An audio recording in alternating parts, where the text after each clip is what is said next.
राज्याच्या स्थानिक स्वराज्य संस्था चालवण्याकरिता महत्त्वाची भूमिका बजावणाऱ्या नगर परिषद संचालनालयानं काही दिवसांपूर्वी अधिकाऱ्यांची केलेली पदोन्नती संशयाच्या भोवऱ्यात सापडली आहे।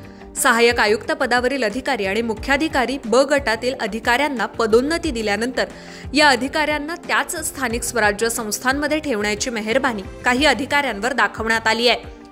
विशेष म्हणजे मुख्यमंत्र्यांचे स्वीय सहाय्यक असलेल्या एका अधिकाऱ्याचे त्याकरिता नाव वापरल्याची चर्चा अधिकारी वर्गात रंगली आहे। नगरसेवक विभागानं 20 मार्चला महाराष्ट्र शहरी प्रशासकीय सेवेतील मुख्याधिकारी गट ब, सहाय्यक आयुक्त गट ब संवर्गातून मुख्याधिकारी गट अ, सहाय्यक आयुक्त गट अ संवर्गातील तात्पुरती पदोन्नती आणि पदस्थापना केली आहे। कोकण, नागपूर, अमरावती, पुणे, नाशिक, छत्रपती संभाजीनगर या महसुली भागात सुमारे 103 अधिकाऱ्यांच्या पदोन्नतीनंतर बदली करण्यात आली आहे। यापैकी कोकणातील काही मोजक्या अधिकाऱ्यांवर नगरविकास विभागानं खास मर्जी दाखवली आहे। एकाच जागेवर एकच अधिकारी पदावर राहिल्यास बाहेरील घटकांसोबत आणि कनिष्ठ अधिकाऱ्यांसोबत लागेबंधे निर्माण होऊन भ्रष्टाचारास वाव मिळतो।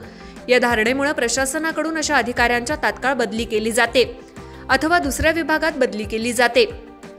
मात्र नगरविकास विभाग आणि नगर परिषद संचालनालयाकडून सरकार नियमांना तिलांजली दिली गेली आहे। नगर परिषद संचालनालयातून नियुक्त केलेले अधिकारी हे सहाय्यक आयुक्त अथवा मुख्याधिकारी ब गट असताना त्यांची पदोन्नती अ गटात केली, हे नियमानुसार केलं।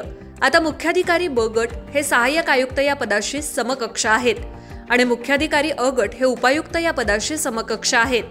अनेक मुख्याधिकाऱ्यांच्या ब गटातून अ गटात पदोन्नती झाली आहे, परंतु त्यांची त्याचसोबत बदली होणं क्रमप्राप्त आहे।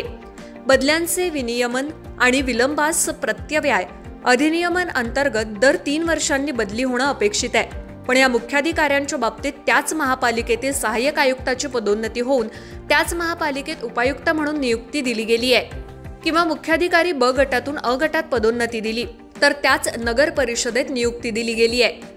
पनवेल महापालिकेत सहाय्यक आयुक्त या पदावर असणारे स्वरूप खारगे हे मालमत्ता कर विभागात सहाय्यक कर निर्धारक गेले काही वर्षांपासून कार्यरत आहेत।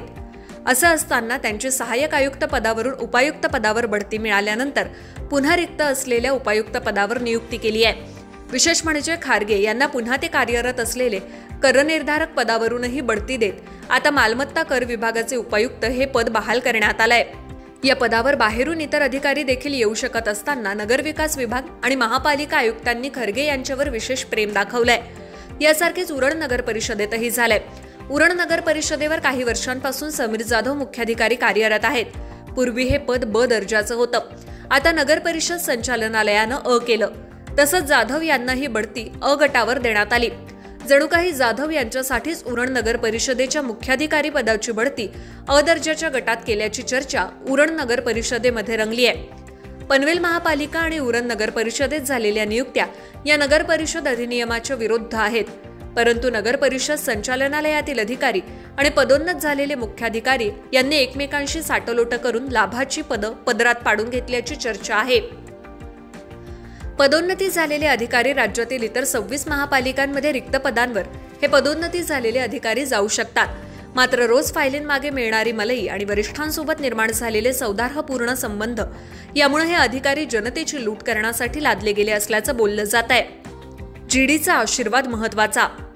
नगरविकास विभागानं काही वर्षांपूर्वी पनवेल महापालिकेवर आयुक्त म्हणून पाठवलेले उपायुक्त दर्जाचे अधिकारी जीडी म्हणून नगर संचालनालयात आणि नगरविकास विभागात प्रसिद्ध आहे।